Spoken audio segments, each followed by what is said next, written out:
Competition exam की तैयारी करने वाले सभी विद्यार्थियों को जय जोहार। मैं आपके सामने एक नया टॉपिक लेकर आया हूँ। वह टॉपिक प्रत्येक प्रतियोगी एग्जाम के लिए महत्वपूर्ण माना जाता है। ज़्यादा बात नहीं करते हुए हम अपने टॉपिक पर जाएंगे। टॉपिक का हमारा नाम है रावल रतन सिंह। रावल रतन सिंह का समय माना जाता है चित्तौड़ में 1302 से लगाकर 1303 ईस्वी। तो देखते हैं हमारा टॉपिक क्या है। रावल रतन सिंह। रावल रतन सिंह जब चित्तौड़ के शासक बनते हैं तब उनका शासन काल कब से कब तक रहता है, तो 1302 से लगाकर 1303 तक तो चित्तौड़ पर वहां के राजा बनते हैं। नेक्स्ट आगे देखेंगे कि रावल रतन सिंह के पिता क्या नाम था। रावल रतन सिंह के पिता का नाम समर सिंह। क्या नाम था? समर सिंह। आगे देखिए, आगे मैंने लिखा है कि रतन सिंह के सेनापति का नाम क्या था, तो गोरा बादल। क्या नाम था? गोरा बादल।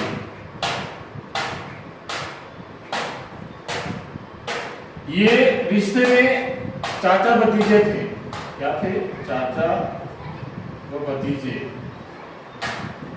चाचा भतीजा रिश्ते में क्या थे? ये चाचा भतीजा थे। रतन सिंह की पत्नी का नाम था पद्मनी। आगे देखिए, रतन सिंह का तांत्रिक, यानी रतन सिंह के दरबार में तांत्रिक कह सकते हैं हम या ज्योतिष कह सकते हैं, उसका नाम क्या था? तो उसका नाम था राघव चेतन। क्या नाम था?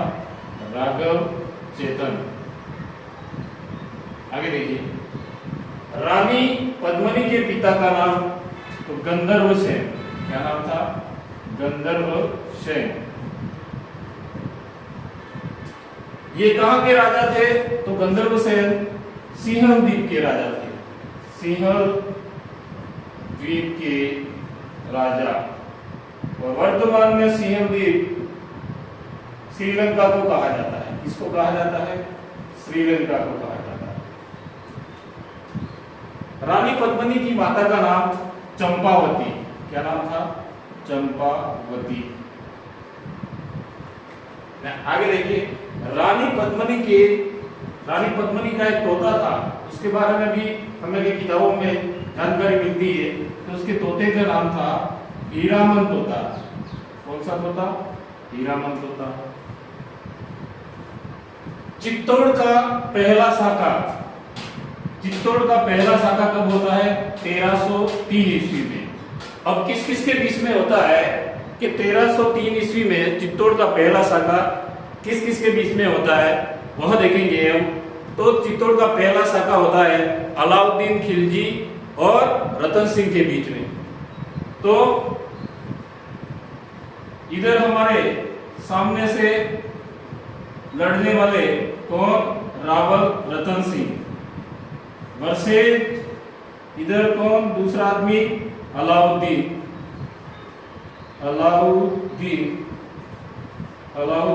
खिलजी।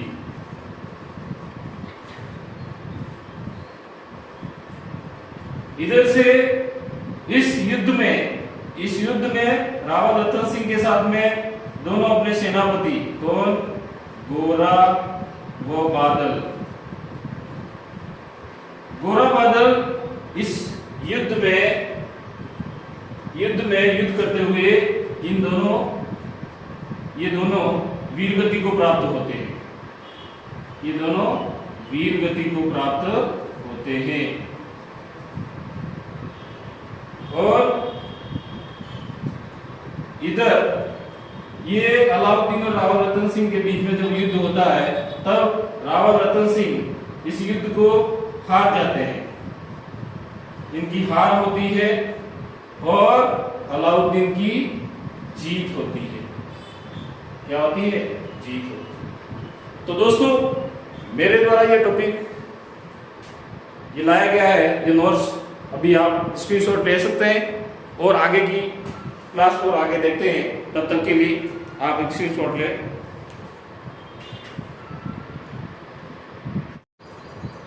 देखिए, चित्तौड़ का जो पहला शाखा कब होता है? 1303 ईस्वी में। चित्तौड़ का पहला शाखा होता है हमारा 1303 ईस्वी में। और उस समय रावल रतन सिंह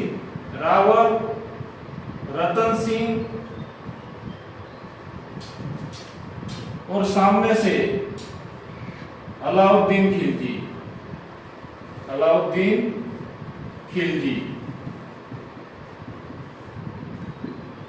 इन दोनों के बीच में युद्ध होता है। तब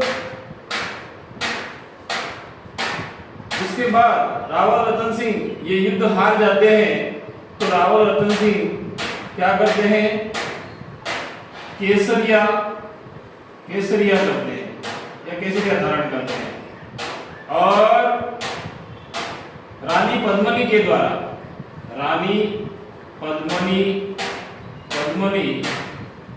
द्वारा क्या किया जाता है? जोहर किया जाता है। क्या किया जाता है? जोहर। तो यहां मैंने ये दो शब्द लिखे हैं कि केसरिया और जोहर, इन दो शब्दों को मिलाकर क्या शब्द में बनता है? शाखा बनता है। क्या बनता है? शाखा। ये दोनों में से एक चीज नहीं होगी तो शाखा हम नहीं कह सकते। क्या नहीं कह सकते? शाखा नहीं कह सकते। तो केसरिया भी होना चाहिए और जोहर भी होना चाहिए, तब हम कह सकते हैं शाखा। आगे अलाउद्दीन खिलजी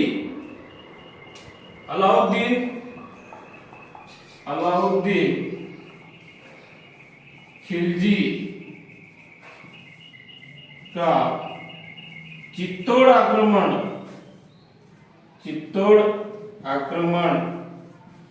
का कारण देखिए।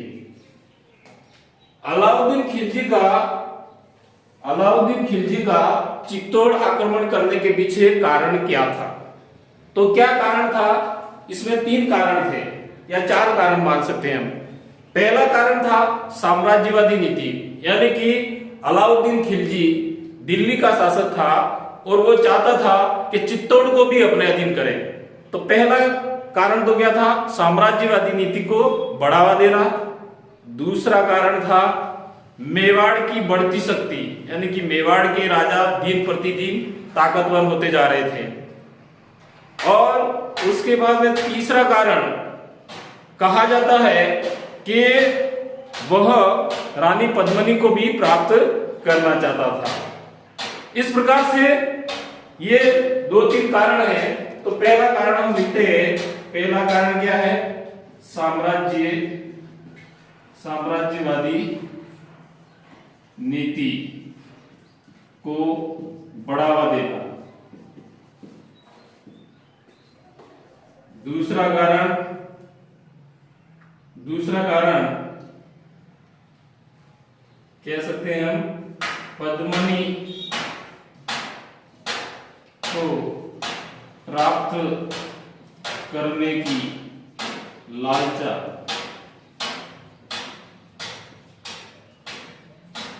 और तीसरा कारण था कि मेवाड़ की बढ़ती शक्ति, मेवाड़ की बढ़ती हुई शक्ति।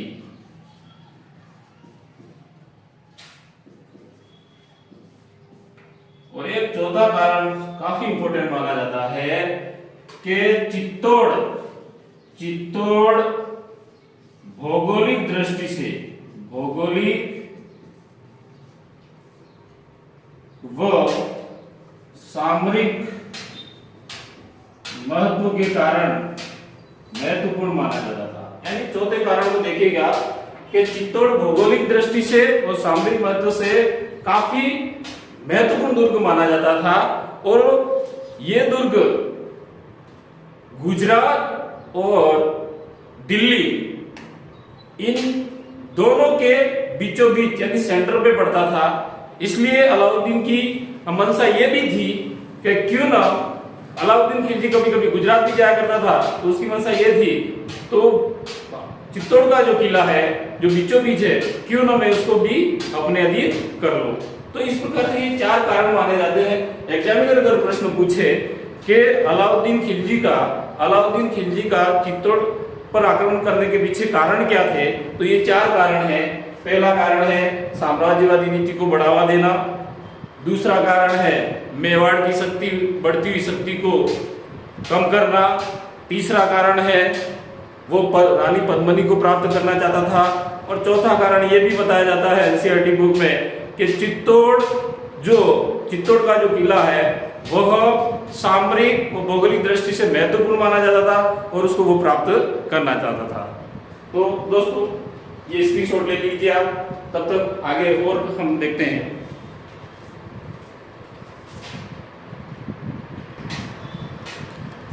आगे देखिए दोस्तों, चित्तौड़ के पहले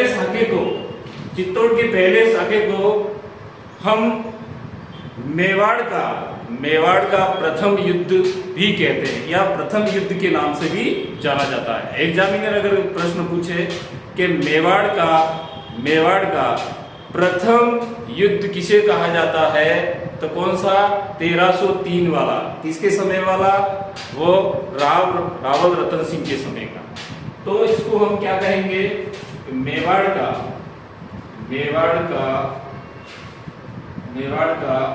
प्रथम युद्ध भी कहते हैं। इसको कहते हैं चित्तौड़ के पहले साके को हम किस नाम से जानते हैं कि मेवाड़ का प्रथम युद्ध भी कहते हैं या मेवाड़ के प्रथम युद्ध के नाम से भी जाना जाता है। और क्या जानकारी है रावल रतन सिंह के बारे में? तो मलिक मोहम्मद जायसी एक इतिहासकार है। मलिक